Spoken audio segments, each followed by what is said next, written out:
ఈరోజు వామపక్ష ఆధ్వర్యంలో ఇరాన్పై 11 దేశాలు చేస్తున్నటువంటి దాడిని వెంటనే ఆపాలని ఈ ర్యాలీ కార్యక్రమంలో పాల్గొన్నటువంటి అందరికీ అఖిల భారత యోజన సమైక్య రాష్ట్ర మనందరికీ తెలుసు, దాదాపు దేశవ్యాప్తంగా వామపక్షాలు పార్టీలు అదేవిధంగా ప్రజా సంఘాలు వెంటనే యుద్ధాన్ని ఆపాలని అనేక రకాలుగా నిరసన ప్రదర్శనలు అదేవిధంగా అనేక ఆందోళన కార్యక్రమాలు చేపట్టినటువంటి పరిస్థితుల్లో మనం చూస్తున్నాం.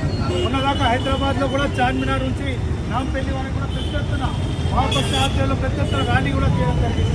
అంటే ఈరోజు ప్రపంచవ్యాప్తంగా మనం చూస్తే శాంతి అనేది లేకుండా ఈరోజు దాదాపు ఒక దేశంపై టార్గెట్ చేసి ఇజ్రాయిల్, అమెరికా అక్కడ ఉన్నటువంటి పెట్రోల్ని దోచుకోవాలని లేకపోతే గ్రేట్ ఇజ్రాయిల్ ఏర్పాటు చేయాలని బలవంతంగా దౌర్జన్యంగా ఎట్లయితే సిరియా, ఇరాక్ని బలవంతంగా దౌర్జన్యంగా పూర్తి స్థాయిలో కబ్జా చేసుకున్నారు, అట్లనే ఇరాన్ని కూడా ఫలస్తీన్ని కూడా కబ్జా చేసుకోవాలని ఉద్దేశంతోనే ఈరోజు దాడి జరుగుతుంది అని పూర్తయింది.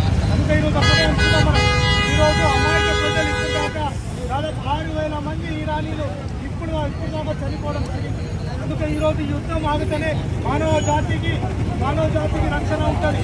లేకపోతే యుద్ధం వల్ల ఎవరికి కూడా లాభం లేదు, యుద్ధం వల్ల నష్టమే అని చెప్తూ యుద్ధం ఆపే వరకు మన ఉద్యమం ఉండాలని కూడా ఈ సందర్భంగా పిలిపిస్తూ ఈ అవకాశం ఇచ్చిన మీ అందరికీ కూడా మరోసారి విప్లవం చేస్తూ పీస్ వర్ధిల్లాలి, శాంతి వర్ధిల్లాలి. దీనికి ధన్యవాదాలు.